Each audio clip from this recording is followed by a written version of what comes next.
Pada suatu hari, Elisa pergi ke Sunem. Di sana tinggal seorang perempuan kaya yang mengundang dia makan. Dan seberapa kali ia dalam perjalanan, singgahlah ia ke sana untuk makan. Berkatalah perempuan itu kepada suaminya, "Sesungguhnya aku sudah tahu bahwa orang yang selalu datang kepada kita itu adalah abdi Allah yang kudus.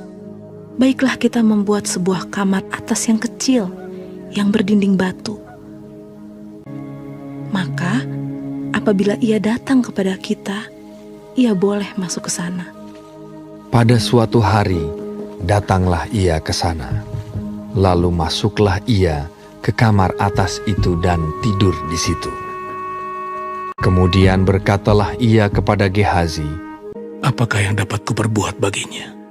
Jawab Gehazi, Ia tidak mempunyai anak, dan suaminya sudah tua. lalu berkatalah Elisa, "Panggillah dia. Sesungguhnya engkau telah sangat bersusah-susah seperti ini untuk kami. Apakah yang dapat kuperbuat bagimu? Pada waktu seperti ini juga, tahun depan, engkau ini akan menggendong seorang anak laki-laki."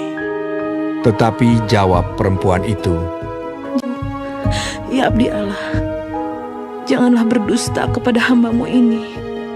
Mengandunglah perempuan itu, lalu melahirkan seorang anak laki-laki pada waktu seperti itu juga, pada tahun berikutnya, seperti yang dikatakan Elisa kepadanya.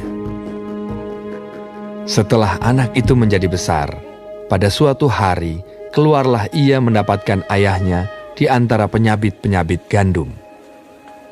Tiba-tiba menjeritlah ia kepada ayahnya, "Aduh, kepalaku, kepalaku."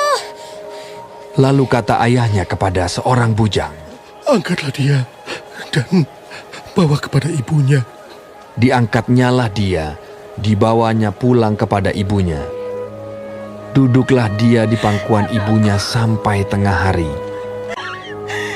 Lalu naiklah perempuan itu, dibaringkannyalah dia di atas tempat tidur abdi Allah itu. Ditutupnyalah pintu dan pergi, sehingga anak itu saja di dalam kamar. Dipelanainyalah keledai itu. Demikianlah perempuan itu berangkat dan pergi kepada abdi Allah di Gunung Karmel. Dan sesudah ia sampai ke gunung itu, lalu berkatalah perempuan itu, "Adakah ku minta seorang anak laki-laki daripada Tuhanku? Bukankah telah kukatakan, jangan aku diberi harapan kosong? Demi Tuhan yang hidup, dan demi hidupmu sendiri, sesungguhnya aku tidak akan meninggalkan engkau." Lalu bangunlah Elisa dan berjalan mengikuti perempuan itu.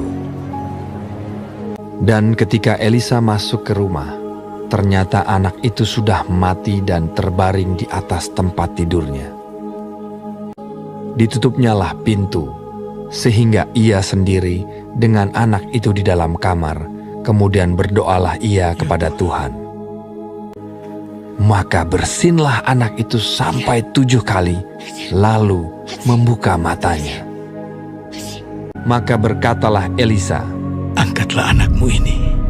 masuklah perempuan itu, lalu tersungkur di depan kaki Elisa, dan sujud menyembah dengan mukanya sampai ke tanah.